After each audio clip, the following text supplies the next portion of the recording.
All right, let's dive right in. Today we're going to break down one of the biggest challenges out there, how to properly secure Kubernetes. Because look, if you're still thinking about security like it's a firewall or a network perimeter, you're basically trying to defend a modern, sprawling city with medieval castle walls. It just doesn't work anymore. And that forces us all to ask a pretty tough question about the systems we build every day. So I've got to ask you, is your cloud really a fortress, or is it more like a sieve, just letting things leak through? In the super dynamic, constantly shifting world of Kubernetes, the old way of just building walls around our stuff, well, it leaves us dangerously exposed. The good news is today we're going to lay out a modern blueprint to actually fix this. And this right here, this visual, it gets to the absolute heart of the problem. You see, the old castle and mode security was pretty simple, right? Keep the bad guys out and everyone inside is trusted. But Kubernetes? No way. It's not a static castle. It's a huge, bustling, chaotic city. Services pop into existence and disappear in the blink of an eye. Traffic is flowing all over the place. And that whole idea of a trusted inside versus an untrusted outside, it's completely, totally obsolete. So here's our game plan for getting this figured out. First, we'll pinpoint the Kubernetes security gap. Then we'll get into the zero trust mindset. After that, we'll look at the actual tools you can use, lay out a step-by-step roadmap, and finally, we'll tackle the all-important question of balancing security with performance. Okay, first up, let's really dig into the problem itself. Because, you can't really fix something until you understand exactly why it's broken. And in a cloud-native world, the old perimeter model doesn't just fail a little, it fails spectacularly.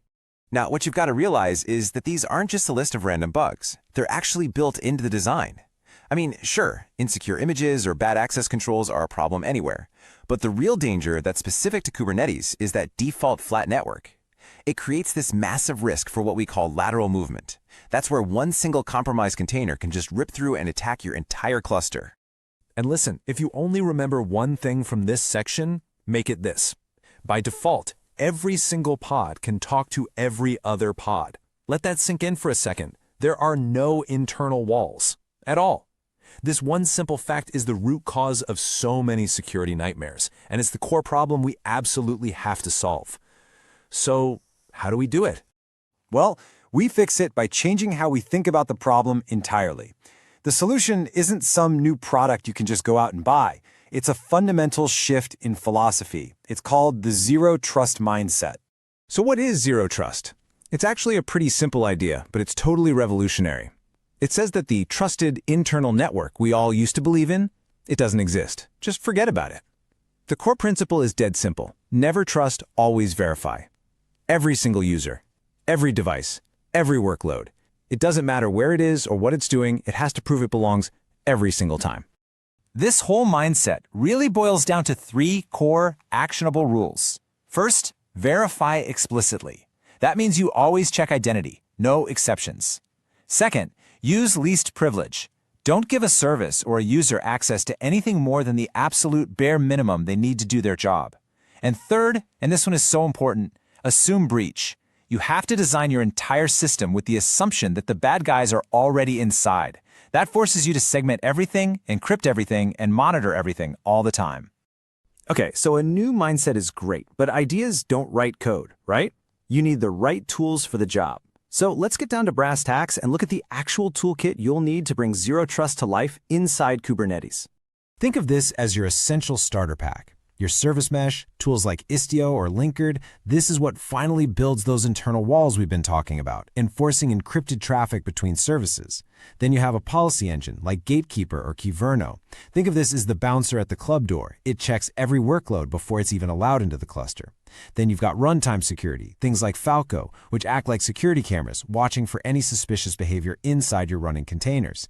And finally, modern identity management gives every single workload its own verifiable ID, which is how we can actually verify explicitly. Okay, so we've got the philosophy, and we've got the toolbox, but man, that's a lot to take in. Where do you even begin? It can feel a little overwhelming for sure. That's why we've put together a clear step-by-step roadmap to take you from just theory to a much more secure reality. And here it is. Step 1, you shift left. That just means building security right into your development pipeline from day 1. Then you focus on giving every workload a strong identity.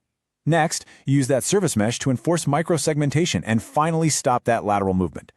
After that, you centralize your policies, monitor everything in real time, and finally you tune and observe to make sure it's all running smoothly. See? It's not one giant, scary leap. It's a series of totally manageable steps. And now it's time for a quick reality check.